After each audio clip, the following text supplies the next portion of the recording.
things, please. Respect and facts. Go ahead. So a couple of facts. I am American, I'm Jewish, my family lives in Israel. I just lived in Israel for the last 4 months. I got back 2 weeks ago.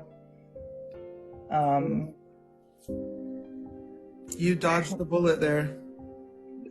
Literally. So what I think everyone who's never been to Israel and to Palestine don't really understand. You don't really understand until you go to the territories around the West Bank and around Gaza, and you're close up and you see the wall, and when you see the surveillance, and when you see cameras pointed towards the settlers, just a couple, and then you see thousands of cameras pointed towards the West Bank and to Palestinians, and those cameras are pointed into their homes. Into their homes.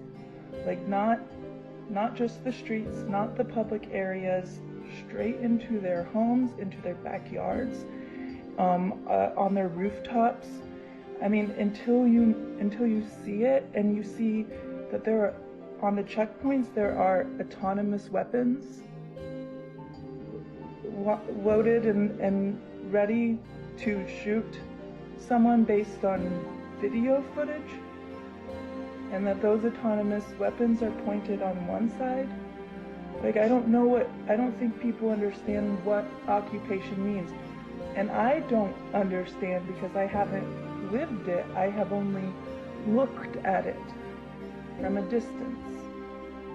But what I can imagine is if you're a child and you're growing up knowing that the country that you live in hates you, and that they are willing to kill you, having never met you in their life based on just a video image, that the facial recognition and the surveillance and the high degree of technology and spyware that they have guarantees that they could pick off Hamas members one by one without ever blanket bombing Palestine.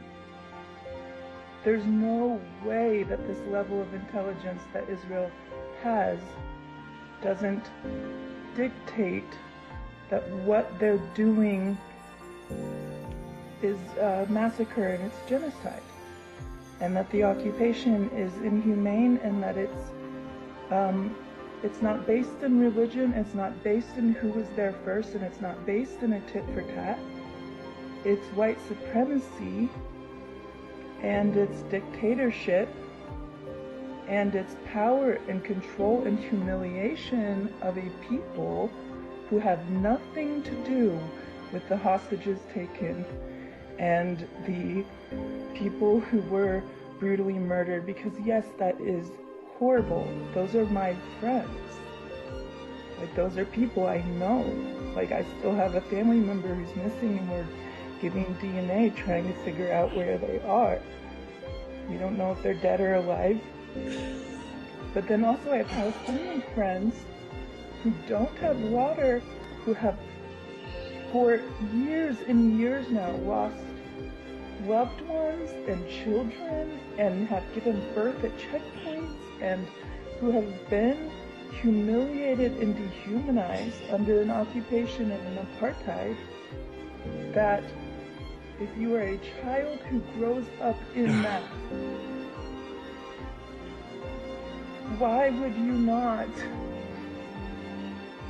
fight for your dignity or stand up for your freaking rights? And if it's about who was there first, then America needs to take a good long look at the reservations that we put all these things Americans into, and the poverty that they live under. If it's this land belongs to whoever was here first, then we have a big reckoning. هذه انولدت قبل الحج بيوم، طبعا عمرها تقريبا 10 ايام، 11 يوم زي هيك. اليوم العصر استهدفوا دارنا احنا كلنا في عماره واحده، وعائله حبيب، ولسه مش عارفين حالنا كيف. يعني في ناس مفقودين تحت الانقاض، وفي تصاوبوا، في عرفنا انهم شهداء. فحسبي الله ونعم الوكيل.